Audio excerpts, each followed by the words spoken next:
Gibbon Beyond the Trees is quite a simple game at first glance.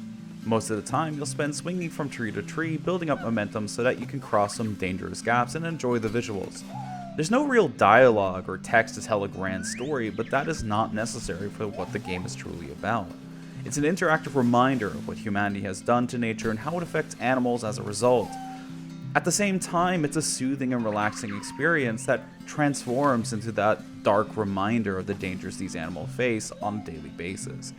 All of that packaged in a memorable but brief experience. As a mobile game, there's not much you can say about its gameplay. You press the screen to hold onto a branch or object, where Gibbon automatically climbs from one end to the other. If you hold it with both fingers while ready to land, you'll end up in a sliding motion, which is the fastest way to move forward, but also comes with quite a few risks. Later on, you even get an additional move by flicking to the right that adds a little extra momentum, but you'll lose the chance at catching the first branch. So, there's a bit of a risk factor involved. The only real consequence you face throughout the game is that you generally will slow down if you don't keep up a consistent momentum from branch to branch. At worst, the only big challenge you will face is that there are some bigger gaps where you could fall to your death if you don't keep up that momentum or stick to higher points of the tree. Yet the lack of challenge is mostly because the big focus of this game is the actual experience and seeing the environments change around you. What starts off with a beautiful forest swiftly turns into a dark look at deforestation, and, most notably, the rise of humanity taking over the land.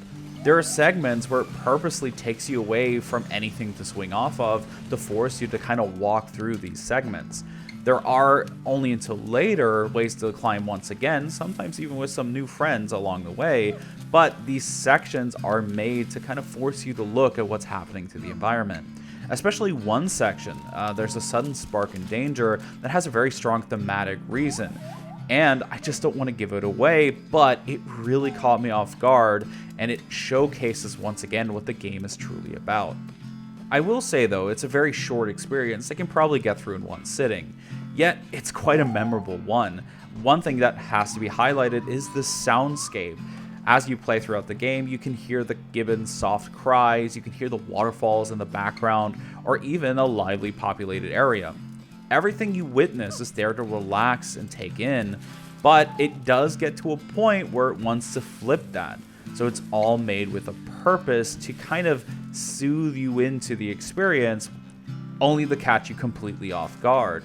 I do believe that this game is more of an interactive experience rather than a game in the classical sense, but it's a very important one, and it is very admiring what Broken Rules have accomplished here. The game is currently available through Apple Arcade, but is eyeing a release on Steam and Nintendo Switch at a later date. I highly recommend giving it a shot. Even if it's a short experience, it is really important. So, if you want to enjoy your time, just enjoy a beautiful landscape and soundscape, be sure to check out Gibbon Beyond the Trees and see if it'll pull on your heartstrings as it did mine.